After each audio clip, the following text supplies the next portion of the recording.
been 10 years since the death of Rebecca Zahau at Coronado's Spreckles mansion. Her family's push to reopen the case. California's Attorney General highlights the state's gun violence restraining orders on a trip to San Diego, the loophole in the law that legislators are now working to close. From the restaurant to the pump, prices are rising faster than they have in more than a decade, where inflation is hitting the hardest and when the price hikes might slow down. ABC 10 News at 6 starts now. And it's been 10 years to the day since a woman was found hanging at the Spreckles mansion in Coronado, sparking an enduring mystery. Thank you for joining us. I'm Kimberly Hunt. And I'm Steve Atkinson. Tonight, our ABC 10 News reporter Michael Chin shows us the family of Rebecca Zahau is ramping up efforts to reopen the criminal case. The emotion part of it is a lot of times a roller coaster. A decade later, a sister's fight for justice marches on. Mary Zahau speaking to us on the phone. There is no justice for her, and I am very upset about that and frustrated about that because we cannot mourn her and move past her murder because there is no justice. Today marks 10 years since the body of Rebecca Zahau was found, naked, gagged, hands and feet bound, hanging from the Spreckles mansion in Coronado, the home of Zahau's boyfriend. Days before, her boyfriend's son was hurt in a fall that he later died from. Zahau had been caring for him. Sheriff's detectives determined she had committed suicide, but in 2018, a civil jury found her boyfriend's brother, Adam Shacknai, the person who found Zahau, liable in her death. Zahau's family later reached a settlement with Shacknai's insurance company, but it did not wipe out the verdict. We sat down with Shacknai after the settlement. Did you kill Rebecca Zahau? That is a crazy. The answer is no.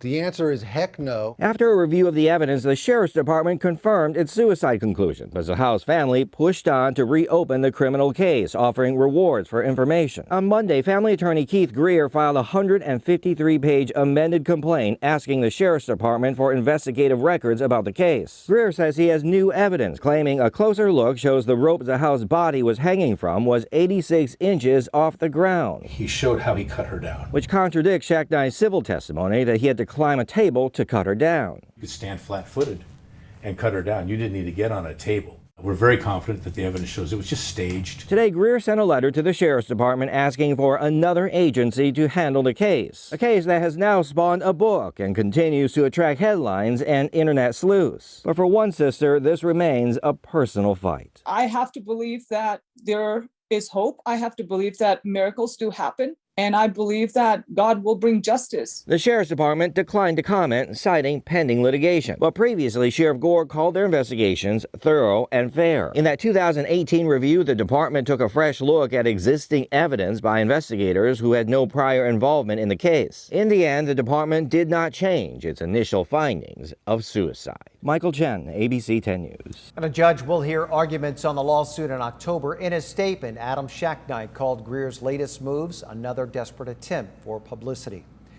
As school districts prepare for the first day of school, they're also adjusting to guidance on masks from the state as well. Despite some confusion from the state, our local school districts say they understand that the policy requires masks on campus. The state initially said that students who refused to wear a mask would not be allowed on campus. Then it said the guidance surrounding enforcement would be clarified. San Diego Unified School Board President Richard Barrera says all San Diego Unified students will need to wear masks regardless of their vaccination status. We don't want to see bullying or harassment or division, between our students on our campuses. San Diego Unified has also spent money upgrading its classroom ventilation system to improve air quality. ABC 10 News checked in with other districts in our area. The Sweetwater Union High School District will also require masks on campus. Poway Unified says it is still discussing the guidance.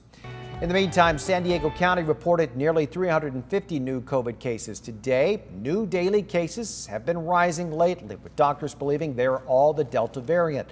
Nearly 285,000 San Diegans have had COVID since this pandemic began. Thankfully, there are no new deaths to the report. More than 3,700 San Diegans have died from this virus. Local restaurants have a little more room to breathe after getting an extension on bringing their outdoor dining parklets up to code. The original deadline was today, but at the last minute, the city pushed it to August 2nd.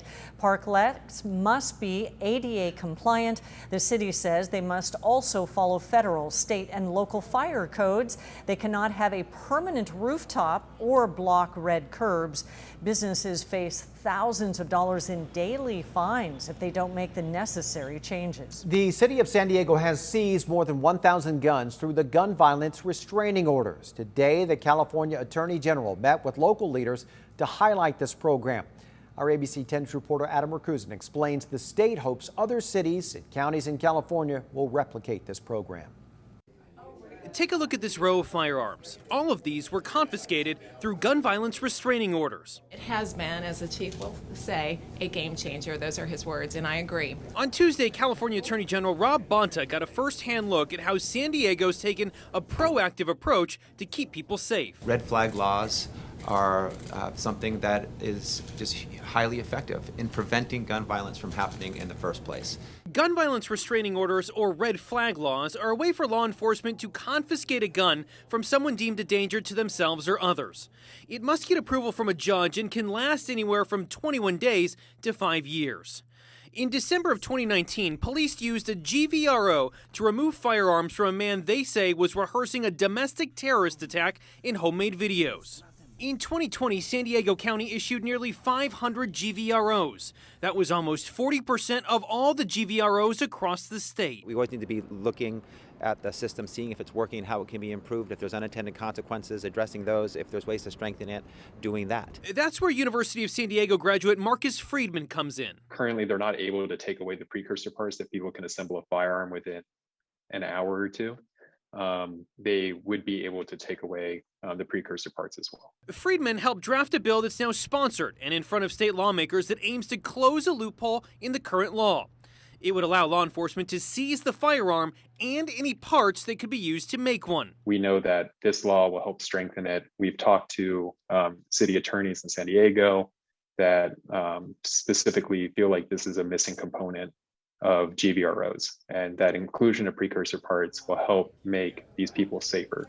Adam Rakusin, ABC 10 News. The state budget signed by Governor Gavin Newsom provides $1 million for the San Diego City Attorney's Office to train other law enforcement agencies on the use of gun violence restraining orders. And police are still looking for whoever ran their car into a home in the Skyline neighborhood and then took off running. Investigators say the driver first slammed into a trailer and then into a fence and finally the home. It happened just after 1 o'clock this morning on Tibet Street. Neighbors who heard and saw what happened tried to run after the driver, but that person got away. And one person inside the home had minor injuries and was checked out.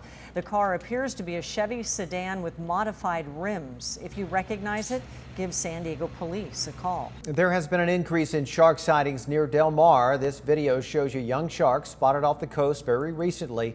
Our partners at KPBS spoke with researchers at Cal State Long Beach who said a group of juvenile white sharks have made the area their home. So what we're learning is that these sharks, especially these young ones, have favorite beaches, and they pick a beach any given summer and they're there, and they will be there day and night for months at a time. And then something changes, maybe the water temperature drops, and then they'll move to another favorite beach. The researchers have partnered with Del Mar lifeguards to tag and track those sharks. They believe the sharks will stick around because they've grown attached to the environment here. A local company that uses cell culture technology to grow fish fillets has made the first cut in the X Prize Feed the Next Billion competition. We're taking an in-depth look at the accomplishment. Many thought, some time ago that this was a distant opportunity, but in fact, we're just years away from bringing the first factories to the marketplace. Well, President of Blue Nalu, Lou Cooperhouse, is celebrating that San Diego startup is one of 28 semifinalists chosen from 270 entrants into the X Prize competition. And the contest goal is to spark production of alternative proteins to help sustain future generations, especially with the world population expected to jump in the coming years. It just demonstrates how critical this opportunity to bring cell culture seafood is to the planet. And Blue Nalu makes cell-based fillets by isolating real fish muscle, fat, and connective tissue cells, adding nutrients and growing them in stainless steel equipment. It focuses on cells from mahi-mahi and bluefin tuna. The fillets have health benefits, they say, and are also good for the environment. Cooper House explained why San Diego was the right place for his company. We literally selected San Diego as the location to launch our business of Blue Nalu because of the tremendous workforce here. You know, just tissue engineering, cell biology, a heritage in the food industry, arguably one of the birthplaces of tuna and fishing in general. The grand prize winner of the contest gets $7 million. Good luck to him. All right, vacant land in Point Loma, often used by children as a dirt bike track, will now be developed into affordable housing. The San Diego Housing Commission, which owns the land at Formosa and Nimitz, voted unanimously in favor of that development. Now, neighbors had previously fought to keep that land open. An affordable housing developer will now draw up a design. About 86 units could be built on that land.